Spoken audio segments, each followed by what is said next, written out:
Սիրելի հայրենակիցներ, անհրաժեշտություն եմ համարում այս ամբիոնից մեր ժողովրդին համառոտ ներկայացնել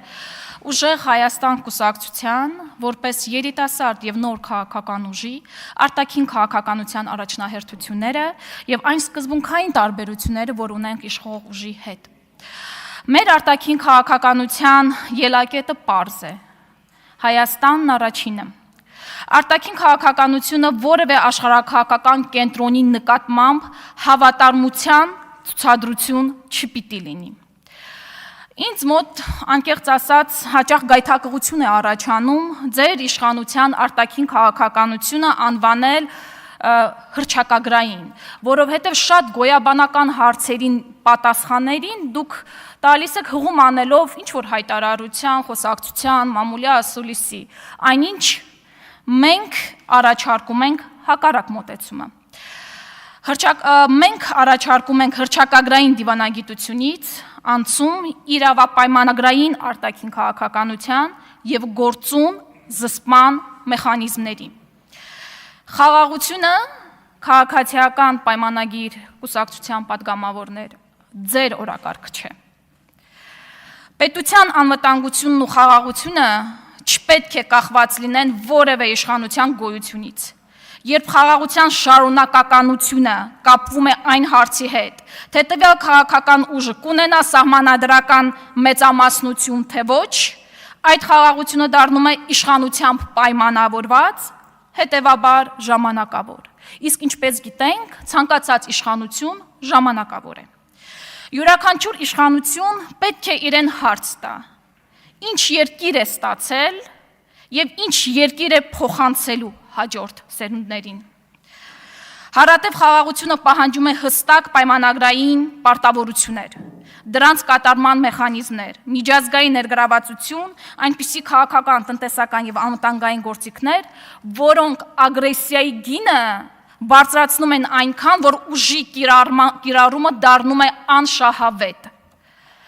Մեկ կախվածությունը մեկ այլ կախվածության փոխարինելը ամենևին էլ դիվերսիֆիկացում չէ։ Այնտեղից է բխում մեր մյուս սկզբունքը, ռազմավարական ինքնավարությունը։ Մենք առաջարկում ենք դիվերսիֆիկացնել Հայաստանի հարաբերությունները բոլոր ուղղություններով, որոնցով դրանք ծառայում են Հայաստանի շահերին։ ԵԱՏՄ շուկայի հնարավորությունները պետք է պահպանել եւ զարգացնել, բայց դրանց զուգահեռ Հայաստանը պետք է ստեղծի նոր արտահանելի արտադրանք, նոր արտադրական կարողություններ, նոր արժեքային շղթաներ, նոր շուկաների, այդ թվում ԵՄ-ի, Մերձավոր Արևելքի եւ այլ տարածաշրջանների համար։ Սա է իրական դիվերսիֆիկացումը։ Ոչ թե կորցնել գործող շուկան, հետո փորձել նույն արտադրանքը վաճառել մեկ ուրիշ տեղ, այն էլ կստացվի թե ոչ, այլ գործող հնարավորությունները ավելացնել։ Մենք կողմ ենք տարածաշրջանային սահմանների եւ հաղորդակցությունների բացմանը։ Հայաստանը պետք է ձգտի դառնալ միջազգային հաղորդակցության, տարանցիկ առևտրի եւ լոգիստիկայի հուսալի տարածաշրջանային հանգույց, յուրատեսակ հաբ։ Բայց ցանկացած ապաշրջափակում պետք է իրականացվի Հայաստանի տարածքային ամբողջականության եւ ինքնիշխանության լիարժեք պահպանմամբ։ Եվ իհարկե հիշում ենք, որ Հայաստանը երբևէ սահման չի փակել որևէ երկրի հետ։ Սահմանը փակվել է այլ պետությունների կողմից։ Հետևաբար պատասխանատվությունը այլ կողմի վրա է, ոչ թե Հայաստանի։ Հաջորդ մեր սկզբունքային տարբերությունը, որ ուզում էի նշել, աշխարհի ցանկացած վայրում Հայաստանի քաղաքացիների իրավունքների խախտումների արձանագրման, պաշտպանության, ինչպես նաև ազգությամբ հայերի շահերի առաջ մղման մեխանիզմների ստեղծումը, համապատասխան հստակ օրակարգերի ձևավորումը պետք է դառնա պետական քաղաքականության առանցքային ուղղություններից մեկը, ապահովելով ակտիվ եւ հետեւողական ներգրավվածություն միջազգային բոլոր հարթակներում։ Պետական քաղաքականության մաս պետք է լինի Արցախում եւ ամբողջ աշխարհում հայկական ազգային, մշակութային, կրոնական եւ պատմական ժառանգության պաշտպանությունը։ Երբ որ մի վայրում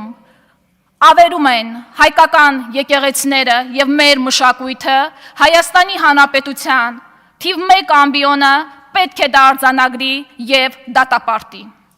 Այո, դիվանագիտությունը ժամանակ առ ժամանակ լռելու մասին է, համաձայն եմ, բայց ոչ երբեք լռեցվելու։ Սփյուռքի մասին։ Մեր սկզբունքն է Սփյուռքը որպես կամուրջ, փոխադարձ պատասխանատվությունը, որպես համապարփակ ներգրավվածության հիմք ազգային շահերի առաջմղման գործում։ Մենք կարծում ենք, որ Սփյուռքի հետ հարաբերությունները պետք է վերաիմաստավորել եւ Սփյուռքի ներգրավվածությունը Հայաստանի կյանքում պետք է ընդլայնել։ Հայաստանի տարածքային ամբողջականության մասին։ Տարբեր քառակուսի կիլոմետրեր հայտարարելը ձեզ չի դարձնում պատասխանատու իշխանություն։ Չիմացող մարդու մոտ կարող է այնպիսի տպավորություն ստեղծվել, որ այս իշխանությունը փորձում է վերականգնել կամ արդեն իսկ վերականգնել է Հայաստանի տարածքային ամբողջականությունը, ազատագրել է Հայաստանը օտարերկրյա օկուպացիայից եւ այսօր հիմա ընդդիմադիրներին հաշիվ է ներկայացնում։ Ոչ, իրականությունը ամենևին այդպիսին չէ։ Հայաստանը ձեր իշխանության քաղաքական նվաճումը չէ, այլ ձեր սխալների հետևանքով տուժածը եւ Հայաստանի ժողովուրդն է ձեր սխալների հետևանքով տուժածը, ինչքան էլ որ դուք դրանից հետո ներողություն խնդրեք։ Գիտեք, քաղաքականության մեջ կան այնպիսի սխալներ, որոնցից հետո ներողություն խնդրելը ամենևին էլ արժեք չի ունենում։ Հայաստանի տարածքը իշխանության, որևէ իշխանության սեփականություն չէ։ Եվ չենք մոռանում, եւ դուք եք, հենց դուք միակ իշխանությունը Հայաստանի 3-րդ հանրապետության պատմության ընթացքում, անգամ ձեր իսկ իշխանության այսպես կոչված գաղտնազերծված փաստաթղթերով, միակ իշխանությունը, ում օրոք Հայաստանի պետական սահմանները